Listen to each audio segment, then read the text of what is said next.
마왕, 송어, 아름다운 음악을 작곡한 가곡의 왕 슈베르트, 신은 죽었다, 수많은 명언을 남긴 독일의 철학자 니체, 마지막 수업으로 이름을 알린 프랑스의 소설가 알퐁스 도데, 우리가 잘 알고 있는 역사의 한 획을 그은 예술가들입니다.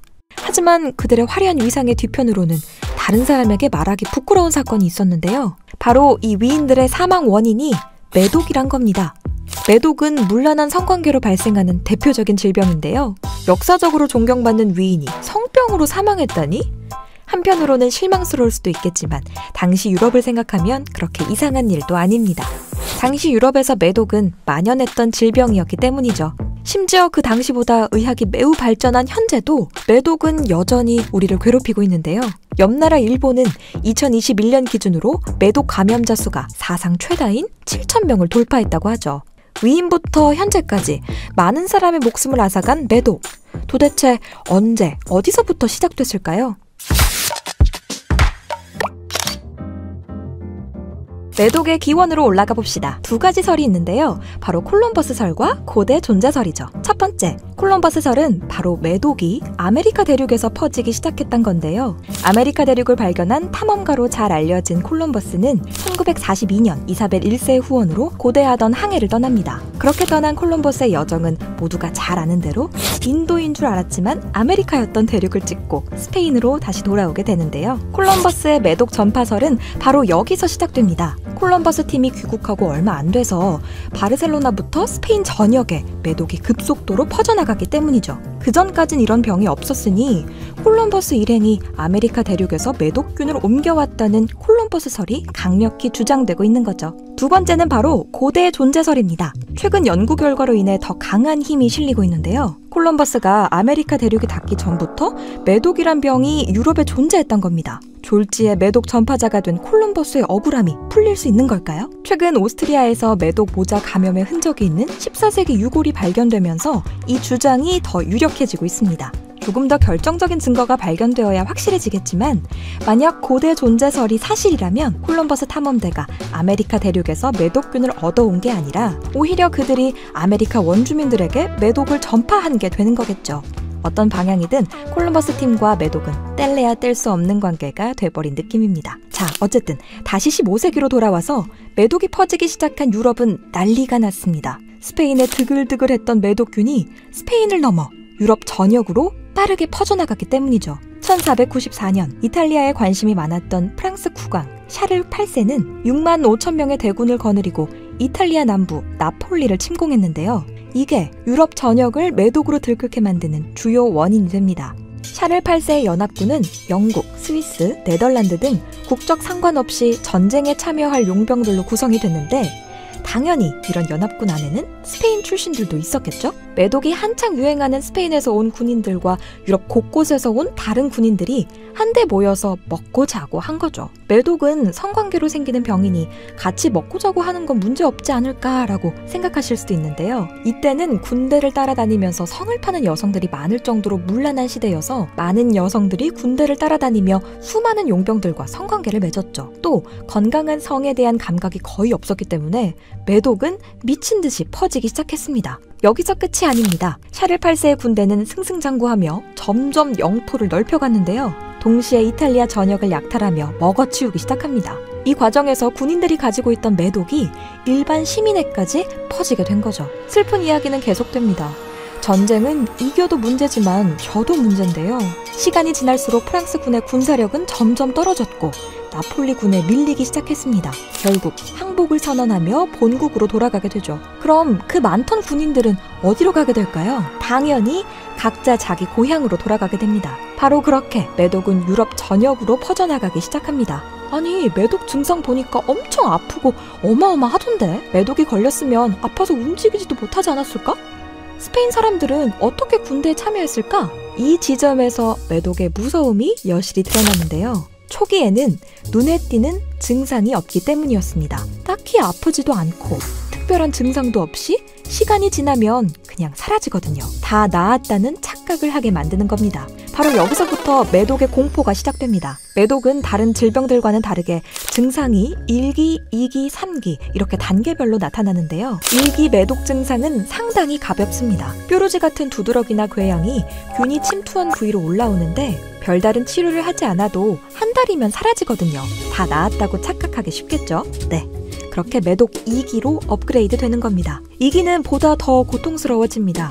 1기와는 다르게 2기 매독은 온몸의 증상이 나타납니다. 울퉁불퉁한 피부 발진이 온몸을 뒤덮습니다. 가렵진 않지만 대신 두통, 고열, 탈모 같은 추가 증상이 생깁니다. 이 증상들은 심해지기도 하고 또 잠시 사라지기도 하면서 온몸을 다 뒤집어 놓는데요. 여기서 또 다 나았다고 착각하고 방치하면 결국 3기 매독으로 발전하게 됩니다. 3기 매독 증상은 아주 심각합니다. 피부와 장기에 물컹물컹한 종양이 생기면서 괴사되기 시작하는데요. 온몸이 녹아내리는 거죠. 콧대가 푹 꺼지기도 하고 입이 돌아가기도 하고요. 심하면 전신마비나 정신병까지 오고 결국 사망에 이르게 됩니다. 점점 심해지고 늘어나는 3기 매독 환자 수에 당시 유럽 사람들도 심각함을 느꼈는데요. 당시로서는 딱히 치료제가 없었기 때문에 의사들은 다양한 방식으로 매독 환자를 치료했는데 이 과정에서 아주 기묘한 치료법을 발견하게 되죠. 바로 수은을 약으로 쓰는 것이었습니다. 수은은 액체 형태를 띠는 독성이 아주 강한 금속인데요. 왜 이런 위험한 물질을 치료약으로 썼을까요? 아이러니하게도 바로 그 수은의 독성 때문이었습니다. 게다가 그 시절 유명했던 의사 파라셀수스가 매독의 치료법으로 수은요법을 지지하면서 치료제로 급부상하게 된 거죠.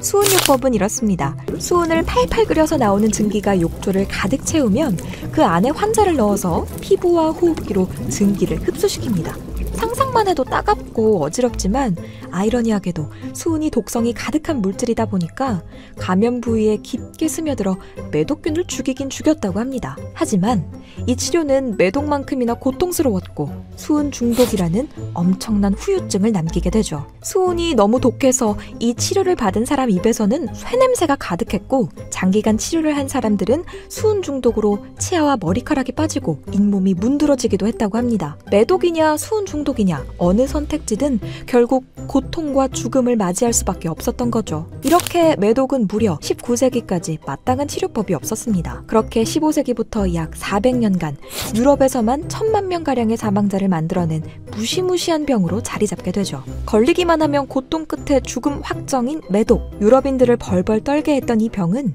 유럽 사람들만 괴롭힌 건 아니었는데요. 인도는 물론 중국, 일본까지 순식간에 퍼져나갔죠. 어떻게 매독이 유럽을 넘어 전 세계로 빠르게 퍼질 수 있었던 걸까요? 사실 당연한 수순이긴 합니다. 전 세계적으로 무역이 활발해진 시기와 타이밍이 맞물린 거죠. 유명한 포르투갈의 항해자 바스쿠 다 가마가 유럽에서 인도까지 갈 수 있는 인도 항로를 새롭게 개척하면서 유럽인들도 인도와 본격적인 무역을 시작하게 됐는데요. 덕분에 동서양을 연결하는 바닷길은 열렸지만 동시에 이 뱃길을 따라 매독은 유럽에서 인도로, 인도에서 동남아시아로, 동남아시아에서 중국으로, 중국에서 일본으로 빠르게 퍼져나갔습니다. 이 모든 일은 매독이 유럽에 창궐한 지 불과 20년 만에 이뤄진 건데 비행기도 없이 배로 장기 항해를 해야만 무역을 할 수 있었던 당시 상황을 생각하면 매독의 퍼지는 속도와 전염성이 어마어마하게 빠르고 강한 걸 알 수 있죠. 이쯤 되면 그런 생각이 드실 텐데요. 아니 유럽은 성에 있어서 자유로움을 추구하기 때문에 빠르게 퍼진 거 아닌가? 네, 아닙니다. 당시 유럽은 의외로 보수적인 성관념을 가지고 있었다고 합니다. 오히려 보수적일 것만 같은 일본이 당시 성에 대해 아주 개방적이었다고 하는데요. 16세기 선교 활동을 위해 일본에 온 포르투갈 선교사 루이스 프로이스가 당시 상황에 대해 남긴 글을 보면 알 수 있습니다. 우리들 사이에서는 성병에 걸리면 매우 불건전하고 파렴치하게 인식된다. 그러나 일본에서는 남성도 여성도 보통의 일로 여기고 조금도 수치스럽게 생각하지 않는다. 개방적인 성문화를 가지고 있던 일본의 무역과 함께 찾아온 매독은 손쓸 틈 없이 빠르게 퍼질 수밖에 없었던 거죠. 그렇게 일본 내륙에 매독균이 빠르게 퍼지기 시작하는데요. 당시 에도 시대에는 유곽,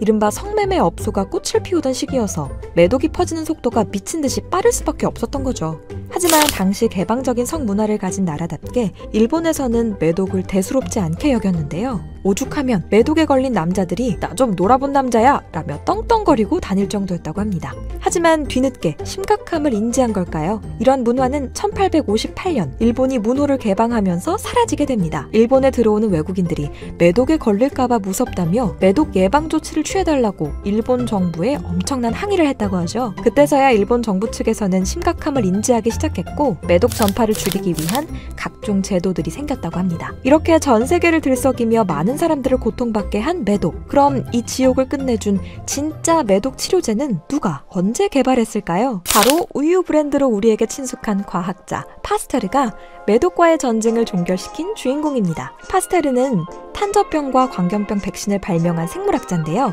이 과정에서 여러 세균을 연구하다가 매독균을 발견하게 됐고 후에 살바르산이라는 매독 치료제를 개발하는데 큰 영향을 끼치게 됩니다. 초기 치료제는 미흡한 점이 많아서 효과가 큰 만큼 부작용도 컸지만 결국 수많은 시행착오를 반복하다가 1943년 미국에서 관련 연구 끝에 페니실린을 활용한 매독 치료법이 등장하게 됩니다. 몇 세기를 거치며 1000만 명 이상이 사망한 끝에 비로소 매독은 치료로 나을 수 있는 병이 된 거죠. 과거의 병이라고 치부하며 넘기기엔 최근 일본에서 매독 감염자가 21년 기준 급속도로 늘어나면서 사회적인 문제로 대두되고 있는 상황입니다. 옆 동네 이야기라고 마음 놓고 있으면 안 되겠죠. 우리나라도 매독 환자가 점점 증가하고 있습니다. 현재는 페니실린이라는 강력한 치료약이 있지만 매독은 재발률이 10%나 되는 무서운 질병입니다. 무시무시한 매독. 사실 가장 강력하고 빠른 치료 방법이 여기까지 시청해주신 여러분의 머릿속에 떠오르실 텐데요. 성관계를 통해 쉽게 걸릴 수 있는 질병, 매독. 그렇기에 피임만 잘하면 충분히 예방할 수 있는 병이죠.